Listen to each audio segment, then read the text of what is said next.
Hello, everyone. On behalf of the entire board and staff of the Cleveland Foundation, I want to welcome you to the 2020 Cleveland Foundation Annual Meeting, presented by KeyBank. This year's virtual annual meeting is unlike any other we have hosted in the Foundation's 106-year history. There is no doubt that we are living in a defining moment. The twin tragedies that have unfolded over the course of the past 6 months, the COVID-19 pandemic, and the series of high-profile racist incidents and police-related killings that have brought about an overdue reckoning with systemic racism in America, compel us to look in the mirror and question our individual and collective roles and responsibilities in our country's social construct. In my 17 years as president and CEO of the Cleveland Foundation, I have seen the Foundation's board members and staff approach their work with a wholehearted commitment to improving the quality of life for all residents in our community. For decades, we have considered and attempted to address racial inequities in Greater Cleveland, operating on a theory of change that if we created equitable access to opportunities and resources, we could eliminate the racial disparities that existed and still exist across nearly every facet of our society. I believe that our investments in partners and initiatives like Say Yes to Education, the Evergreen Cooperatives, and local arts mastery programs, just to name a few, have transformed and even saved individual lives. However, we must be honest that this approach has fallen short. Both the Cleveland Foundation and the entire Cleveland community must meet this moment with self-reflection, courage, and a willingness to take risks and vociferously advocate for justice like never before. Sadly, our city remains one of the most racially segregated in the nation. The color of your skin alone still, all too often, puts you at risk.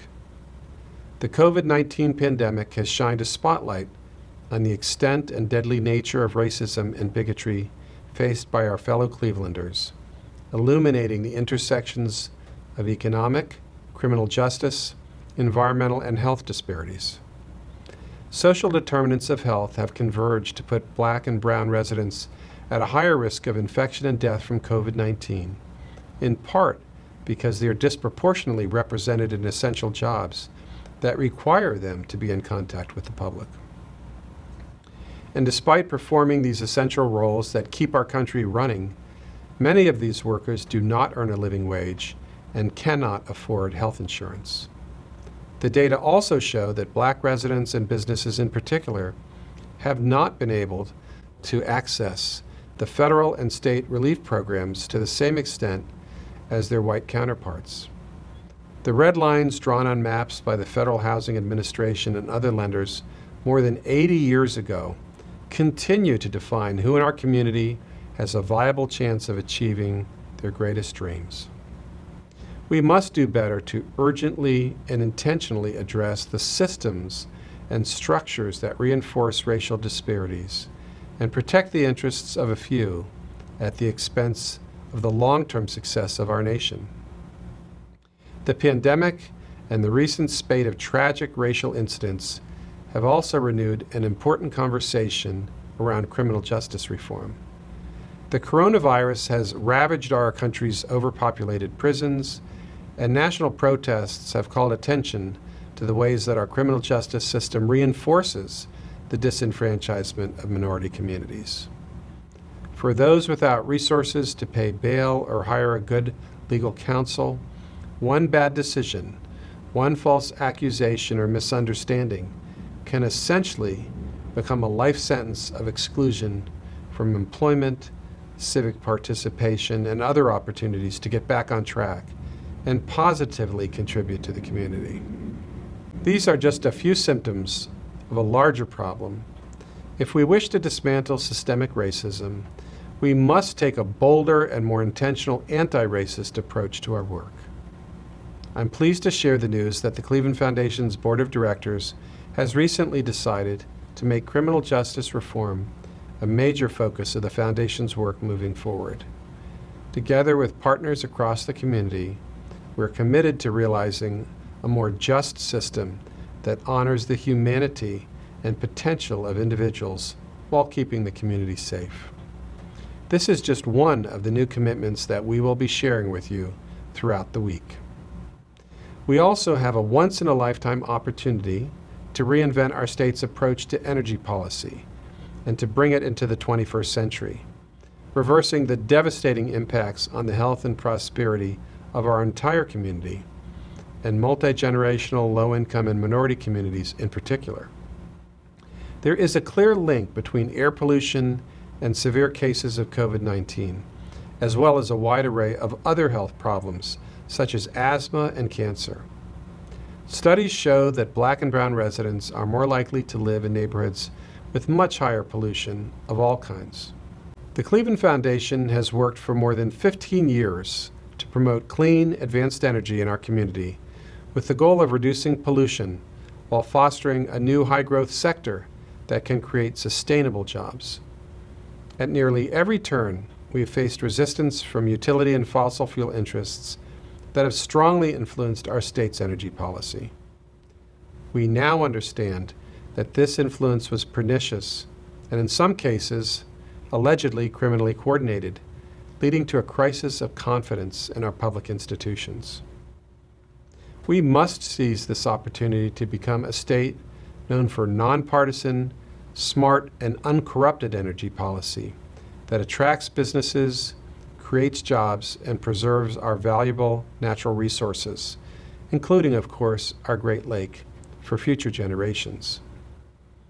If there is a silver lining to the upheaval that has so far marked the beginning of this new decade, it is a fresh perspective on what matters most and the work that needs to be done.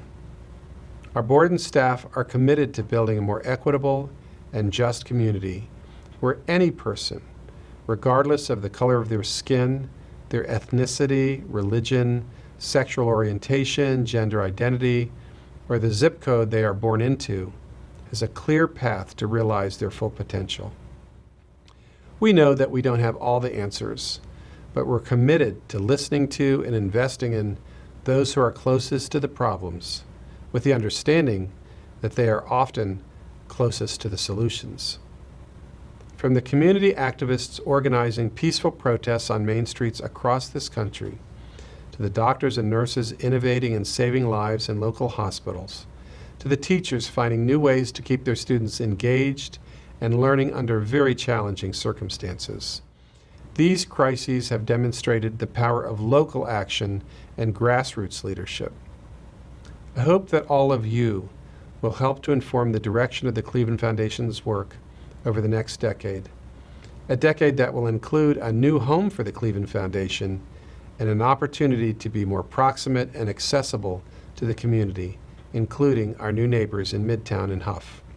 Importantly, this new home will feature ample space for community programming and for our nonprofit partners, donors, civic leaders, and residents to come together to address our region's greatest challenges and opportunities.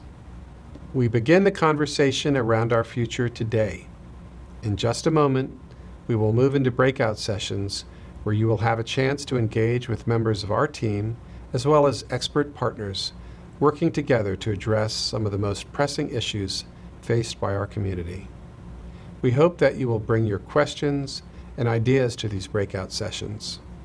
Throughout the year ahead, there will be more opportunities to help us develop our new 10-year strategic plan, which must reflect the lived experiences of those we serve.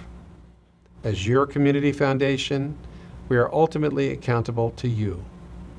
And so, as we gather in this historic time, I hope we will come away from this week with the conviction that we can build a stronger, more vibrant Greater Cleveland together. We have a long and difficult road ahead of us, and we can only succeed if we go down this road together. But I'm very hopeful because I have seen the resilient spirit of Greater Clevelanders in action many times before. We must carry the lessons of the past year with us as we work side by side to harness that resiliency and realize a greater future for our beloved community and the nation. Let's get started. Thank you.